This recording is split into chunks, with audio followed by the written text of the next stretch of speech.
Welcome, this is Algebra 2, Unit 4.5. How do you find products and quotients of rational expressions? Remember, rational expressions are anything with the variable on the bottom. That's a rational expression, okay? So, here we go.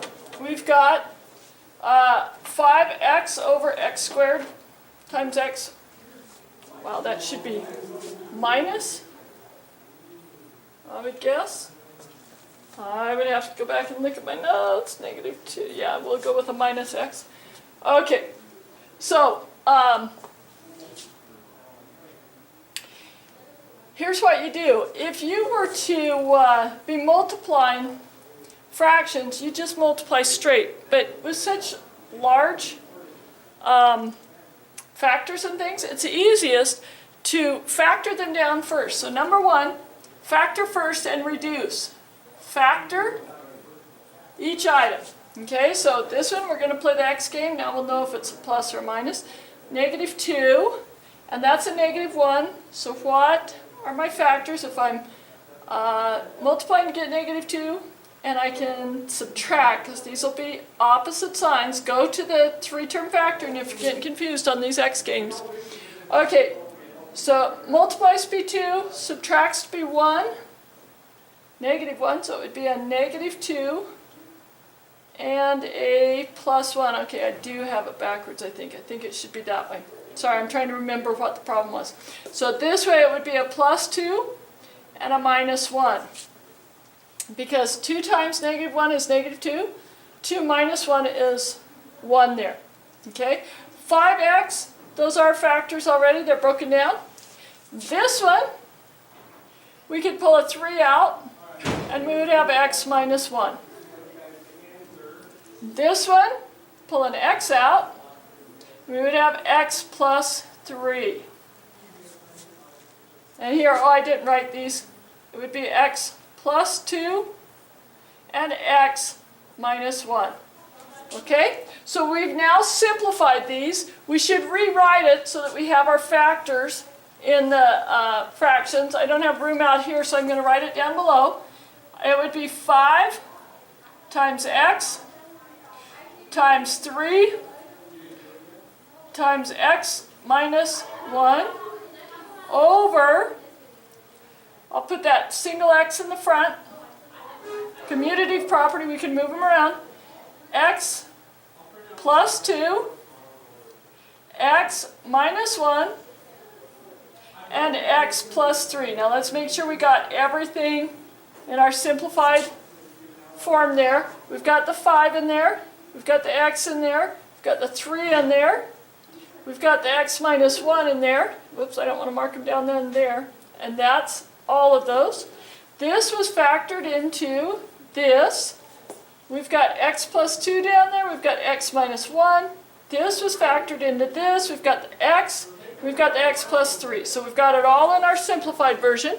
Now all we need to do is like we did on the last unit, where we just reduce top to bottom. We have an x right here. I'll cancel them with the red line so that you can see it. We have an x right here. We have an x right there, so we can mark those out. We have an x minus 1 there, and an x minus 1 there. Now, can we cancel that 3 and that 3? Hopefully you said no, because that 3 is not a factor. This one is, but that one's not. So we go ahead on top, multiply it out. We would get 15 over, remember on the bottom, I don't require you to put it back together, so it's just x plus 2, x plus 3. So there's your final answer. Okay, with dividing, it's the exact same thing, except for remember, with dividing fractions, you skip, flip, and multiply. So our very first step would be to flip those over. And I would actually, in your notes, write it this way, and then I would turn around and write it again right below it, and switch this sign to a times, and switch these two. I'm just going to do it on my board here. So it would be 4x on top, 36 on the bottom. Now we do exactly like we did in the last problem, because you're just multiplying. So we're going to factor first. This is a factor in itself. This one we could pull an x out.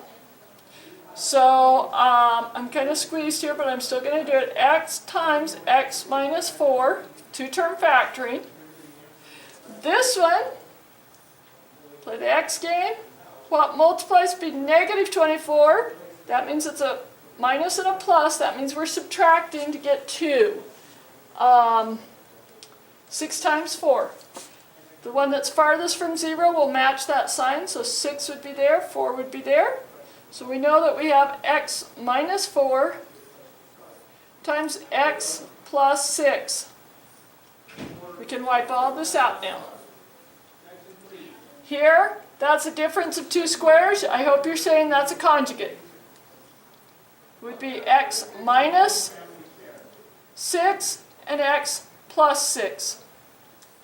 Okay, now just watch the blue.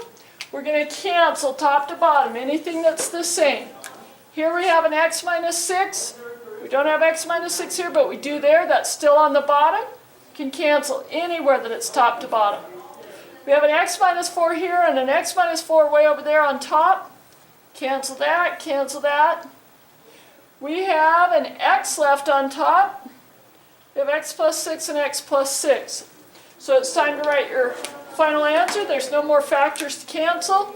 So our final answer would be x over x plus 6. You can just put squared if you want. Okay? Write all this stuff down. Come to class with your questions. If I were you, I'd be spreading it out in my notes. I'm just squeezing it onto one board here, but you've got pages of notes that you can take.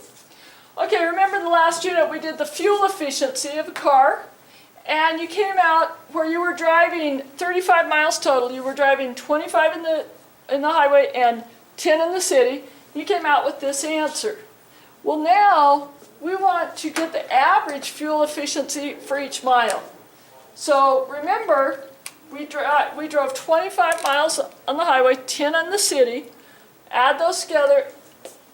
So divided by our total miles would be divided by 35. In order to divide by 35, that's 35 over 1. We would simply skip, flip, and multiply. 1 over 35. Well, 35 can factor. It is 5 times 7. We could also factor right here. This one could factor into, 5 will go into both, 7e minus 25. Okay, so that replaces that one. Now, we can cancel the 5s, and we get, for our final answer, 7e minus 25 over 7e times e minus 5. Okay, so we want to look at that. Could we cancel the 7s? No, because 7e is part of this. It's not factored out by itself. Okay, so that is your final answer. Come to class with lots of questions.